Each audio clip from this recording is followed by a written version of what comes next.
Hello friends, welcome on this platform. Les amis, le président Loukachenko, le président du Bélarus, Loukachenko, a fait un discours devant les militaires et il a dit des choses, les amis. Il dit que pour se préparer pour la paix, il faut se préparer pour la guerre. Ou pour être dans la paix, il faut se préparer pour la guerre. Quelque chose comme ça, les amis. Oui, qui prétend avoir la paix devrait se préparer pour la guerre. Pourquoi il le dit? Parce que près de ces frontières, il y a des tranchées creusées déjà par l'armée ukrainienne.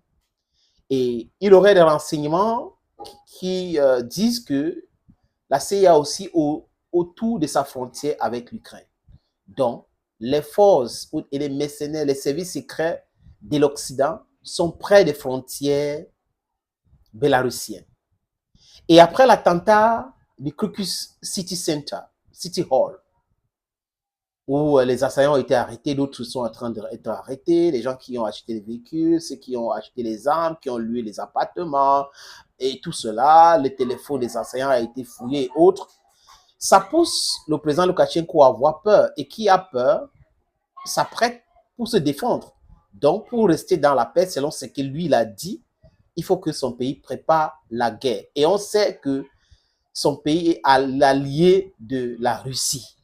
Oui, il y a les bases militaires russes là-bas, les armes russes ont été plantées là-bas, les armes qui peuvent porter les missiles, qui peuvent porter les têtes nucléaires ont été placées dans son pays. Donc du coup, il dit à son armée, il dit à son peuple que nous devrons nous préparer pour la guerre, parce que ces gars-là sont imprévisibles. Ils peuvent nous amener des situations qu'on n'a pas demandées. Donc, pour rester dans la paix, l'armée doit s'entraîner, l'armée doit se former. Donc, il dit qu'ils ont donné déjà les armes à tous les Bélarusiens et les militaires sont suffisamment armés aujourd'hui et ils sont prêts à tout moment que ça déclenche, que c'est nécessaire, ils vont pouvoir entrer en guerre et faire la guerre. Donc, on comprend, le message est clair. Pour ceux qui sont en train de douter encore, son message est clair. Il est le soutien de la Russie et ce qui arrive à la Russie le concerne aussi au premier chef. Et il ne peut pas accepter que son peuple subit ces pressions, la guerre et sans toutefois réagir. Donc, il se prépare pour la guerre. Je suggère que vous l'écoutez. Monsieur le secrétaire d'État, autre crise majeure évidemment au Proche-Orient. Vous n'avez pas caché vos désaccords avec Benjamin Netanyahou, on ne peut pas les détailler, mais dans l'esprit, selon vous, la politique de force qu'il mène, en quoi est-ce qu'elle serait dangereuse?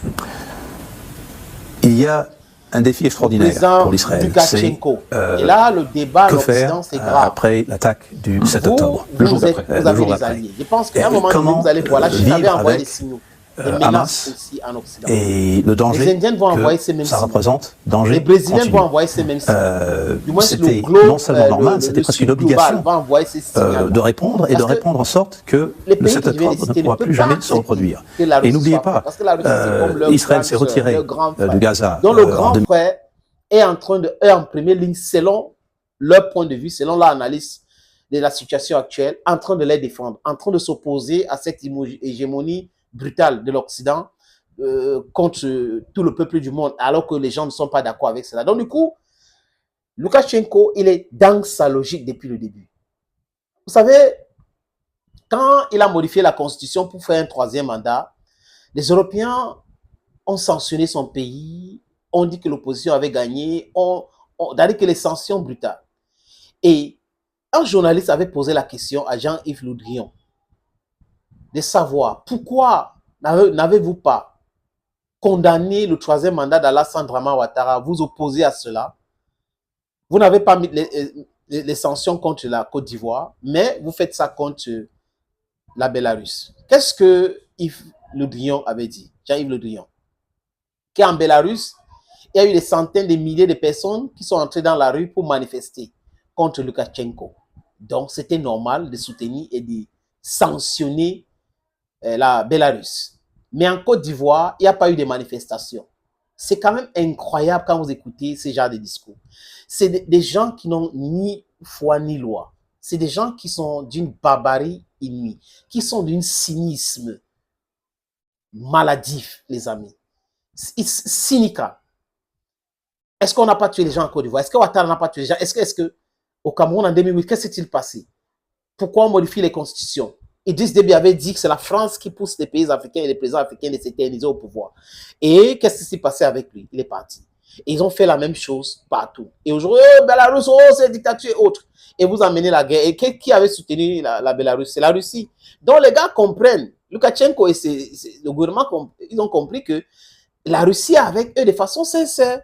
Et ce qu'ils veulent en finir avec eux, c'est l'Occident.